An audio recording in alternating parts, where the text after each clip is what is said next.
We are back with another activity for our Digital Detox Week, and today we will help you tap into your creative side with clay, and we'll show you all the fun things that you can create. Joining us this morning, we have Joanna Richardson from Hintonburg Pottery. Good morning to you. Good morning. Thank you for having us. Oh, I am so excited to get my hands messy in some pottery this morning. Can you tell us a little bit about Hintonburg Pottery? Yeah, so we're a studio located in Wellington West.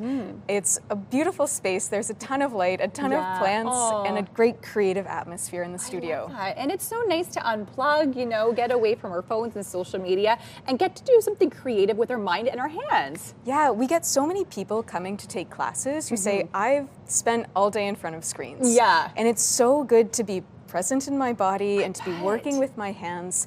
It's a great experience. Oh, I love it. And we're seeing some video, I think, from one of your workshops. A beautiful space, as you mentioned, lots of lights, lots of greenery, lots of smiles I'm seeing too from people who have got to take into your workshops. There's usually a lot of laughs in them. It's really great. Yeah. Okay, so what are we going to create here today? Because we're going to create a work of art. Yes, so this is one of our take-home kits. It comes in a box like this, and all of the tools are here. Amazing. And there are some really easy to follow instructions. I love that. So this is a take-home kit that we could pick up? Yeah. Perfect. Everything is done for us. And anyone can do this. It's a really good introductory kit. Okay.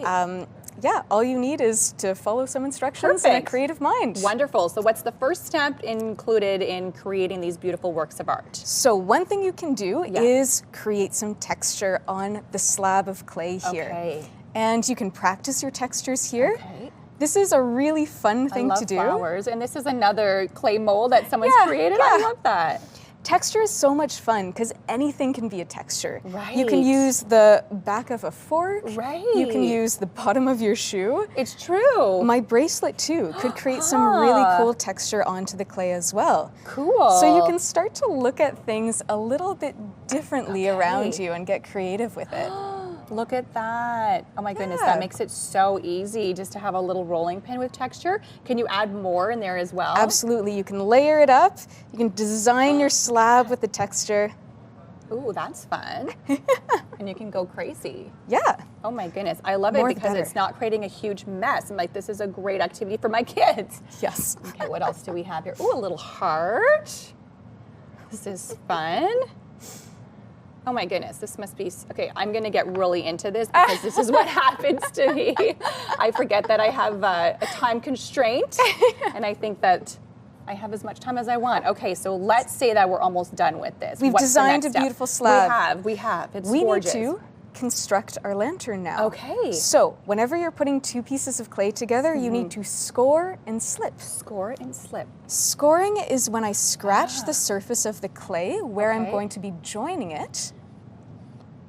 Is that just to kind of create like a textured surface, like to make it a bit rough to stick? Yeah, it's like when you're refinishing furniture and you need to sand the surface before you paint it. Makes sense. And then slip is a paste of water and clay, and this is like our glue. So I'll apply the slip here, and then you can help me stand this up. Sounds good. So we're gonna Now stand we want this the up. pattern on the outside, I'm assuming. Exactly. Okay. Roll it around, match up those marks that we made, and press it together.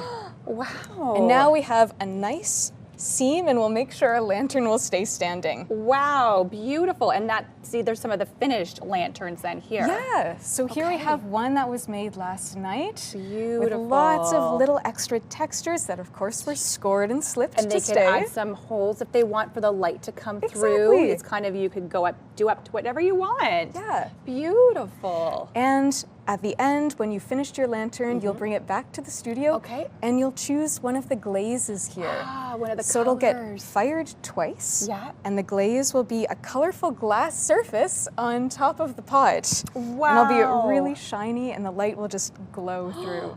Absolutely beautiful. Okay, so how can people pick up these kits? So you can order them on our website. They're $80 and everything is included. Incredible. And yeah, we also have a ton of other workshops and courses. Tell us about some of those workshops coming up. Yeah. So coming up for Mother's Day and Easter, we have a lot of hand building workshops. Fun. Hand building is like what we've done today. Yeah. It's great if you're focused on having a finished product. Okay. We also do wheel, and wheel is... It's hard. hard. Very hard. And messy and Yes. fun. Yes, Yeah. I tried the wheel before, and it's a work of art to figure out how to get that wheel at the right speed and how to move your hands, but it is a lot of fun. It's a great experience. So if you want to get together with some friends and have some laughs and get really messy, it's a good one to go for. Okay, great. And where's the best way to find you guys? You can find all of the information on our website. Wonderful. Well, thank you so much for joining us today. And of course, you could pick up those take-home kits. The best way to go is their website. For more information, you could go to Hintonburg Pottery, I think, .com? .ca. .ca.